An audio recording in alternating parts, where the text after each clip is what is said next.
Greetings, everybody. This is the Mad Professor from the Two Cigars and a Blunt podcast, coming on Fridays, 8 Eastern, 7 Central, on streaming live on YouTube and Facebook. We're followed by the Ashed Out After Show, normally 10 to 15 minutes after the end of Two Cigars and a Blunt podcast. And, of course, Wednesdays, we have the Better Than Sex Sports podcast that we do on 7 Eastern, 6 Central, on streaming live again, YouTube and Facebook. For those of you who've been, absolutely thrilled the last week or so that it seems the biggest political couple to break up, Elon Musk and Felon 47, you're taking joy out of something that isn't actually happening the way you think it is.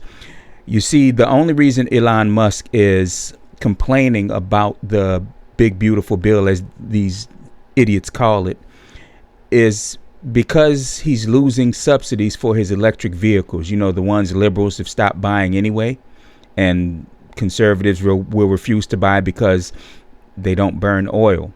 So don't think that the breakup between them is anything but Elon getting upset and throwing a temper tantrum that his money, his government money, is being cut. I mean, he's still getting $8 million daily off of taxpayers from SpaceX and the like. So don't feel bad about the breakup. It's all about Elon wanting more money. And to say that, you'll hear nowadays some conservatives, I think it was Nancy Mace that said, no, not Nancy Mace, I'm sorry, it was Caroline Leavitt, the press secretary, saying that it was ridiculous for the president to think that the president and his family was profiting from the presidency. And everybody knows that that's false if you even take 5 minutes to look it up, including Don Jr. being part of a company called 1789 Capital, which shortly after Felon 47 was sworn in, gained almost $500 million in one contract, another $1 billion in another contract to negotiate with tech giants that are developing AR goggles for the military and anti-drone technology for the military, with companies that are aligned with the Pentagon, including Firehawk Aerospace, Aon Industrial, and another defense giant, Anduril. This also goes to now the president, Felon 47, wanting to start up a data collection on every private citizen in the U.S. with the data broker, Palantir.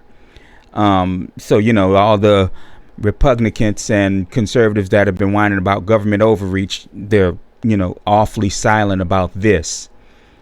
And I think this is a bigger to your security than having to register your guns, than having to get a license to carry a weapon. Also, Felon 47 wants scientists to not publish any of their work, any type of their studies, unless the administration approves of what's coming out. But they're all about small government. We're liberals and progressives like myself. We're the ones who want the government to interfere in your life.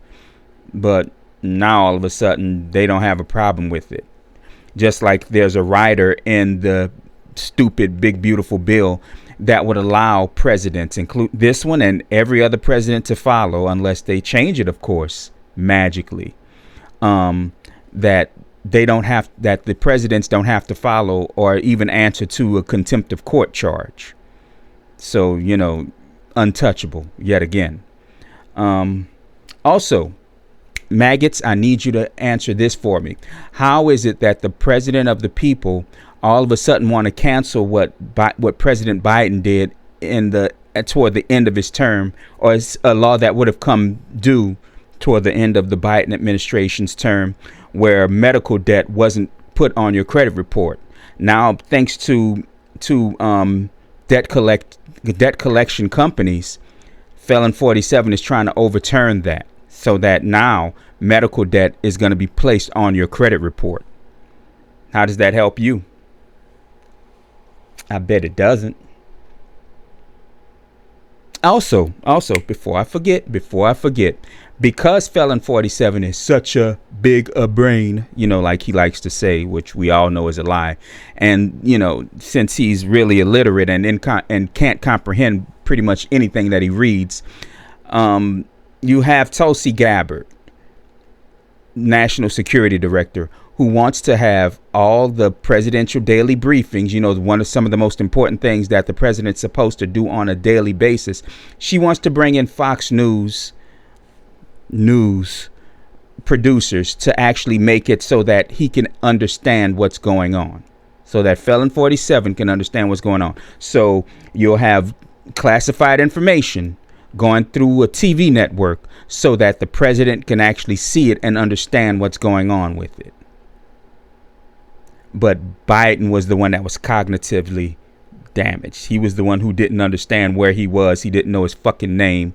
He didn't know anything that was going on. And, this is so goddamn sickening at this point. And yeah, I'm going to start talking the way I normally talk about this shit, because it's so stupid that this is allowed, and the mainstream media is not covering this kind of shit. They don't care about this kind of stuff because they just want the ratings. They want the ratings, one, and they're afraid of what this idiot would do if he was to gain the power that he's been trying to gain. I mean, this is so pathetic that you now have the president of the United States openly calling to jail citizens who speak out against him. He wants members of the military to give him bullet points on why they think he's great. He wants to control every part of your life. And the people that say we don't want big government are saying nothing about it except, please, sir, can I have some more? I mean, this is the tyranny that they say that they try to say Democrats want for the country. This is the tyranny that they say presidents like Obama was trying to do by giving you fucking health care. This is the tyranny that they say that this country was made to fight.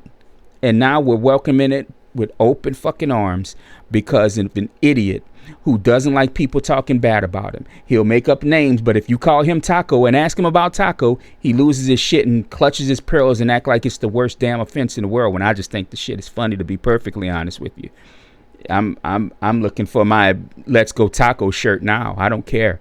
I mean, you got to fight this kind of bullshit, people. And the first chance we get to do this, I mean, other than this thing with his silly ass birthday coming up where he wants a fucking military parade marching down Pennsylvania Avenue. Next year, 33 Senate seats are up for grabs. And I think nearly 300 seats in the House of Representatives is up. And we can't let them have none of that shit. And now, granted, we can't just elect any old Democrat. You can't elect any old Democrat. You can't elect any old progressive, because doing that will just put us back in the same spot where we'll have people who don't know what the hell they're doing. Also, while I'm thinking about it, we've got to vote in people who want to stop lawmakers from trading stocks and having inside information, because as far as I know, that's supposed to be illegal. I know I believe that's what Martha Stewart went to jail for, insider trading. But now you have senators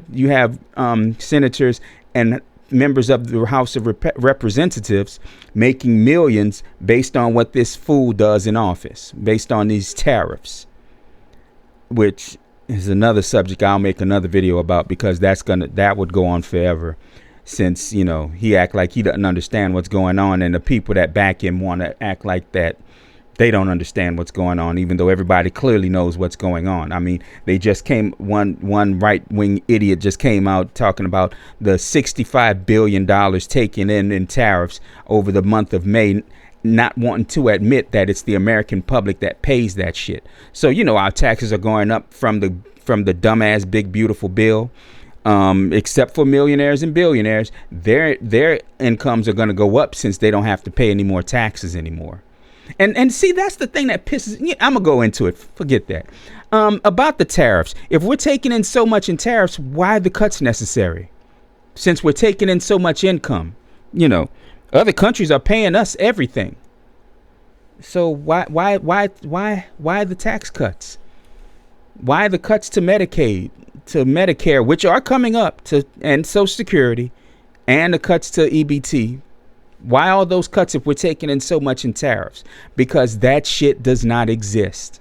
Not the way they want it to. Not the way they want you to believe it does. All of it is coming out of your pocket yet again. And just like when Ronald Reagan in the 80s, I want to say it might have been 82, started taxing Social Security, taxes on taxes you've already paid, to make up for his tax, to make up for his tax cuts, where the stupid trickle down economics actually began. And we know the truth behind it. It's never trickled down. It's always trickled up. It's amazing to me that they don't put into these tax bills for billionaires and millionaires and corporations that if we cut your taxes, you have to hire people. And those people you hire, you have to pay them a wage to where they don't need EBT, where they don't need Medicare and Medicaid.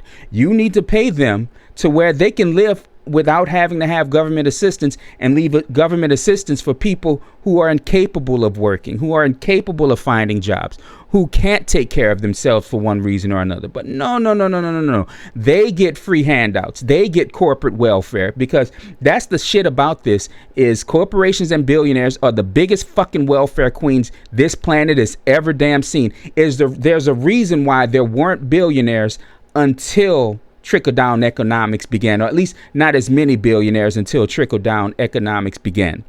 There's a reason behind it. It wasn't an accident. It was not. In fact, in the 80s, there were barely even billion-dollar companies, much less billion-dollar individuals.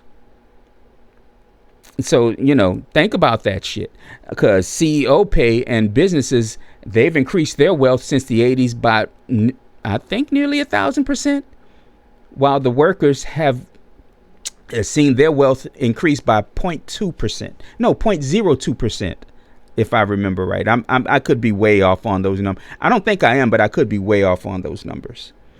So I've ranted long enough.